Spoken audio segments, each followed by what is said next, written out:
गजाननं भूतगणादिसेवितं कपित्थजम्बूफलसारभक्षितम् उमासुतं शोकविनाशकारणं नमामि विघ्नेश्वरपादपङ्कजम्। सदाशिवसमारम्भां शङ्कराचार्यमध्यमाम् अस्मदाचार्यपर्यन्तां वन्दे गुरुपरम्पराम्। अपारकरुणासिन्धुं ज्ञानदं शान्तरूपिणं श्रीचन्द्रशेखरगुरुं प्रणमामि मुदान्वकम्। देवे देहे च देशे च भक्त्यारोग्यसुखप्रदं बुधपामरसंसेव्यं तं श्रीजयेन्द्रं नमाम्यहम्। नमामः शङ्करान्वाख्यविजयेन्द्रसरस्वतीं श्रीगुरुं शिष्टमार्गानुनेतारं सन्मतिप्रदम् श्री सत्यचन्द्रशेखरेन्द्र सरस्वती स्वामिने नमः। सर्वमङ्गलमाङ्गल्ये शिवे सर्वार्थसाधिके शरण्ये त्र्यम्बके देवी नारायणि नमोऽस्तुते। जय नारायणि नमोऽस्तुते। ఆత్మీయ మిత్రులందరికీ కూడా హృదయపూర్వక ధన్యవాదాలు. జీవితం అనేటువంటిది చాలా ప్రాధాన్యమైనటువంటిది. కృతయుగంలో మానవుని యొక్క ఆయుష్ ప్రమాణం 1,00,000 సంవత్సరాలు. త్రేతాయుగంలో 1 స్వర్ణ తగ్గడం, ద్వాపరయుగంలో మరొక స్వర్ణ తగ్గింది, కలియుగంలో కేవలం 100 సంవత్సరాలు మాత్రమే మానవునికి ఆయుష్ ప్రమాణం. అది పూర్ణ ఆయుష్ అని అంటారు. మహాత్ములు కంచి కామకోటి పరమాచార్య స్వాములు వారటువంటి వారు మరియు హిమావత్ పర్వత ప్రాంతాల్లో తపస్సు చేసినటువంటి ఆధ్యాత్మిక మహారుషులు వారు కూడా 100 సంవత్సరాల అధికంగా కూడా జీవిస్తున్నటువంటి చరిత్ర నిదర్శనాలు మనకు గోచరిస్తున్నాయి. మానవుని యొక్క ఆయుష్ ప్రమాణం ఆరోగ్యం మరియు వారు చేయనటువంటి సత్కర్మలు వీటన్నిటిపైన కూడా జీవన రేఖ పొడిగించబడుతుందన్నమాట. మానవుడు ఎలా జీవించాలి అనే విషయాన్ని వేదముల్లో బాగా తెలియజేశారు. వేదములు చదివేటంతటి సమయం ఎక్కడుందో అనుకున్నప్పుడు పురాణముల్లోనూ మరియు అనేకమైనటువంటి సత్విషయాలు తెలియజేసే అనేక గ్రంథాలు కోకొల్లలుగా మనకు లభ్యమవుతున్నాయి.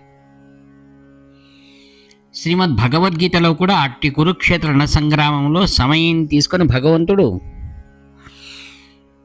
శ్రేష్టమైనటువంటి 6వ అధ్యాయం కానివ్వండి, ఆత్మ సంయమ యోగము అటువంటి విషయాల్లో కూడా ఆహార నియమాల గురించి మరియు ఎలా చక్కగా కూర్చోవాలి అనే విషయాలను కూడా ఆయన ప్రస్తుతించారు. సులభంగా కొన్ని మనం విషయాలు చూసినప్పుడు కాంచి కామకోటి పీఠం భక్తులందరికీ కూడా అనేకమైనటువంటి సూచనలు సమయం దొరికినప్పుడు అందిస్తుందన్నమాట. సాంప్రదాయ దుస్తులు ధరించడం కానివ్వండి, నియమం ప్రకారం ఉదయం మేల్కొనడం మరియు ప్రాతస్మరణ శ్లోకాలు చదవడం, భక్తి కొద్దీ యథాశక్తి సగుణ ఉపాసన మరియు ఆధ్యాత్మిక గ్రంథ పఠనములు, వీటి గురించి అనేక మార్లు ఆచార్యులు వారు మనకు తెలియజేస్తూ వచ్చారు. దేవుని స్వరము అనేటువంటి గ్రంథంలో కూడా ఆచార్యులు చాలా చక్కగా మానవ జీవితం యొక్క విలువలను, వాటిని మనం పాటించవలసినటువంటి క్రమశిక్షణ నియమాలు తెలియజేస్తారు. ప్రస్తుతం ఉదయం మేలుకోగానే మనం ఎప్పుడు మేలుకోవాలని శాస్త్రాలు చెప్తున్నాయి. బ్రాహ్మీ ముహూర్తంలో మేల్కొనాలని. దీన్ని ఎలా తెలుసుకోవాలనగా మనం పక్షులను మనం చూస్తాం. అవి కిలకిలా రావడం చేస్తూ వేకువజామున సూర్యోదయానికి ముందుగానే తూర్పు దిక్కును సంచరిస్తాయి. మరియు అస్తమాన సమయానికి అవి తమ యొక్క పక్షులన్నీ గూళ్ళకు చేరుకుంటాయి. వీటి నుంచైనా మనం నేర్చుకోవచ్చు. వేకువజాము నిద్ర మేలుకొనడం ఆరోగ్యానికి శ్రేయోదాయకం. మనం ఉదయం మేల్కొన్నా కానీ మనం ఎదుటి కనపడిన వాళ్ళకి శుభోదయం చెప్తాం. అనగా మనకు మంచి జరగాలి, మీకు మంచి జరగాలని ఒకరికొకరు గౌరవాన్ని సమర్పించుకోవడం. కొందరు ఉదయాన్నే వ్యాఖ్యాలకు వెళ్తుంటారు. మరి దేవస్థానాల్లో సుప్రభాతాలు వినిపిస్తుంటాయి. సుప్రభాతాలన్నీ కూడా చాలా చక్కగా వసంత తిలకం అనేటువంటి సాధారణంగా వినిపిస్తుంటుంది. అందులో మనకు ప్రత్యేకంగా విషయంలో వెంకటేశ్వర సుప్రభాతం ఎంఎస్ సుబ్బలక్ష్మమ్మ గారు పాడింది చాలా అందరికి కూడా ఆనందదాయకంగా వినిపిస్తుంది అనమాట. అందులో కౌసల్య సుప్రజారామ పూర్వా సంధ్యా ప్రవర్తతే ఉత్తిష్ట నరశార్ధూల కర్తవ్యం దైవమాన్నికం అని బాలకాండల శ్లోకం 1-23-2. వాల్మీకి మహర్షి తల్లిని జ్ఞాపకం చేస్తున్నట్టు విశ్వామిత్రుల వారు ఆ యొక్క సరయూ నది తీరంలో కర్తవ్యం దైవమాన్నికం అన్నారు. దైవముకు సంబంధించినటువంటి కర్తవ్యములను ఆచరించాలి. దైవమే వాపరే యజ్ఞం అన్నారు. యజ్ఞములన్నీ అనగా దేవునికి సంబంధించిన సకల కర్మలు కూడా అది యజ్ఞ స్వభావం అన్నమాట, యజ్ఞ స్వరూపం. అందుకే కాంచి కామకోటి పీఠం శ్రీవారు ప్రాతస్మరణీయ శ్లోకాలన్నీ కూడా అచ్చువేయించారు. మనం వాటిని తీసుకొని ప్రతిరోజు చదువుకోవడం కూడా మనకు ఆస్తికులకు చాలా మంచిది. మనం ఆస్తికులుగా అనగా సమాజం ఉత్తమ పౌరులుగా ఆరోగ్యంగా ఉండాలంటే ప్రాతకాలంలోనే కోడి కూసేక ముందు బ్రాహ్మీ ముహూర్తం అంటారు, నిద్ర మేల్కొని తమకు పడుకున్నటువంటి పరువు పైనే పూర్వాభిముఖంగానైనా ఉత్తరాభిముఖంగానైనా కూర్చొని ప్రశాంత మనస్కుడే ఉండాలి.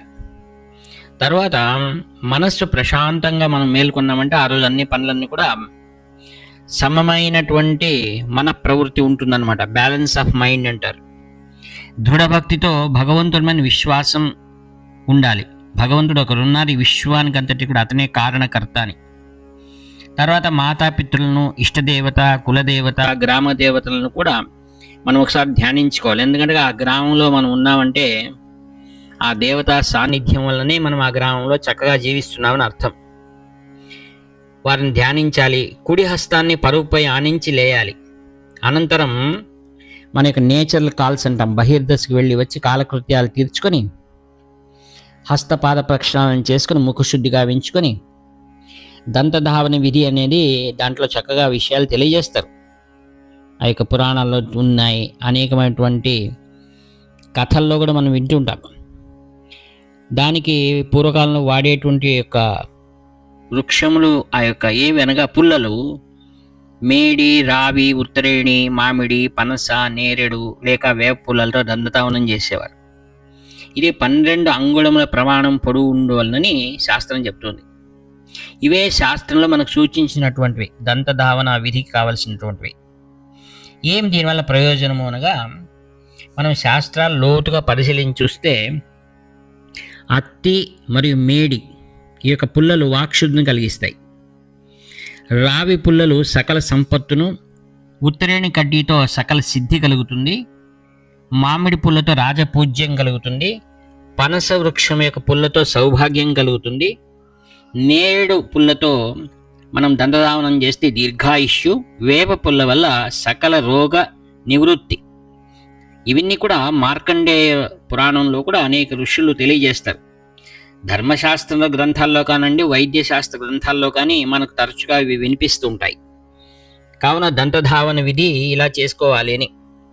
తదనంతరం మనం ఏదైతే పాలు మనకు ఏవైతే ఉన్నాయో అవన్నీ కూడా స్వీకరించి కొద్దిగా మనం విశ్రాంతి చేస్తూ అక్కడ ఏం చేయాలి, వ్యాయామం కూడా చాలా ప్రాధాన్యమైనటువంటిది. శారీరకమైన వ్యాయామం ఉన్నాయి, వారి వారి వయస్సుకు తగినట్లుగా వ్యాయామాలు చేయాలి. స్త్రీలు కానీ, వృద్ధులు కానీ, పిల్లలు కానీ. నేను రాయచూరుకి ఈ మధ్య వెళ్ళినప్పుడు ఒక గృహంలో ఇవన్నీ కూడా పాటిస్తున్నారు. తర్వాత వారి తల్లి పిల్లల్ని తీసుకుని వెళ్ళి తన గదిలో ఆ వ్యాయామం అన్ని నేర్పిస్తుంది అనమాట. ఆమె MA PhD చేసింది. పిల్లలు ఆరోగ్యంగా ఉండాలనంటే మరియు సౌష్ఠవమైనటువంటి శరీర కాంతి కూడా అభివృద్ధి చెందాలి, ఆరోగ్యంగా ఉండాలి, ఎప్పుడు నవ్వుతూ ఉండాలి. ఇవన్నీ కలగాలంటే చక్కని శారీరక సౌందర్యం కూడా అవసరమై ఉంటుంది. దాన్ని పర్సనాలిటీ డెవలప్మెంట్ అంటారు. ఆమె పిల్లల్ని ఆ విధంగా చక్కగా తయారు చేస్తుంది. నేను వారి ఇంట్లో మేము 3 days ఉన్నాం. వారి యొక్క ఆచార పద్ధతులు ఏవైతే చెప్పారో శాస్త్రాల్లో వాటిని క్రమక్రమంగా ఇంట్లో దాన్ని అలవాటు చేస్తున్నారు. వారు కంచి కామకోటి పీఠాధిపతుల శిష్యులు, వాళ్ళు భక్తులు. వారు గొప్ప పనుల్లో ఉన్న ఇంత విరామం లేకపోయినా కూడా ఉదయం లేచి అన్ని కార్యక్రమాలు చక్కగా చేసుకుని ఎటువంటి అలజడి లేదు, కంగారు లేదు, వారి వారి పనులు క్రమశిక్షణగా చేసుకునేది. తర్వాత ఇంట్లో దేవతా పూజ యోగ్యతానుసారంగా పెంచుకున్నటువంటి ఆ యొక్క పూల మొక్కల్ని తీసుకొచ్చి పూలు భగవంతునికి అర్పించి కొన్ని శ్లోకాలు చెప్పుకొని ధూపదీప నైవేద్యాలు చేసుకొని చక్కగా అవన్నీ కూడా క్యారియర్లు స్కూల్కి వెళ్ళేది కట్టుకొని అన్ని పనులు వాళ్ళే వెనకటి రోజు రాత్రి డిసిప్లిన్డ్గా పెట్టుకుంటారు. కొందరు ఇల్లు ఇవన్నీ సామాన్యం, ఇవన్నీ కూడా. ఆ విధంగా సాయంకాలం వచ్చిన తర్వాత కొద్దిసేపు విశ్రాంతి, తర్వాత ఒక గ్రంథ పఠనం చేస్తారు. ఇటు దేవుని స్వరము లేదా చిన్న చిన్న పుస్తకాలు ఉంటాయి కదా అవి. తర్వాత సాయంకాలం అరగంట సేపు చర్చ చేస్తారు. ఈ పురాణాల్లో ఉన్నటువంటి విషయాలను వారు రాసుకొని ఇతరులు చర్చిస్తారు. వారికి ఏదైనా అనుమానం ఉంటే వాటి గురించి పెద్దలకు వాట్సాప్ ద్వారా తెలియజేసుకొని వాటిని తెలుసుకుంటారు. దీన్ని జ్ఞానాభివృద్ధి చేసుకోవడం.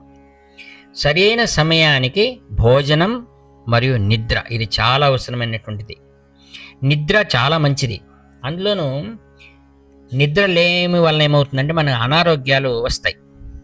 అధికంగా మేలుకొనడం కానీ అధికంగా నిద్రపోవడం కానీ యోగమునకు పనికిరాదు, జీవనానికి చెడుపు అని చాలా చక్కగా వివరించారు.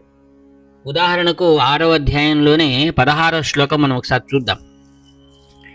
నాత్యస్నతస్తు యోగోస్తి నచైకాంతమనశ్నతః నచాతి స్వప్నశీలస్య జాగ్రత్తో నైవ చార్జున అంటాడు.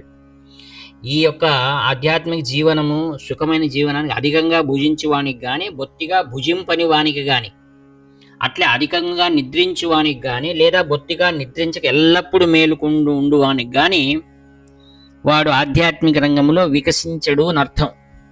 అందుకే శాస్త్రం మనకి ఏం చెప్తున్నా, ఎంత భోజనం చేయాలని మితాహార లక్షణాన్ని ఈ శ్లోకంలో మనకు చెప్తున్నారు. ఏమని?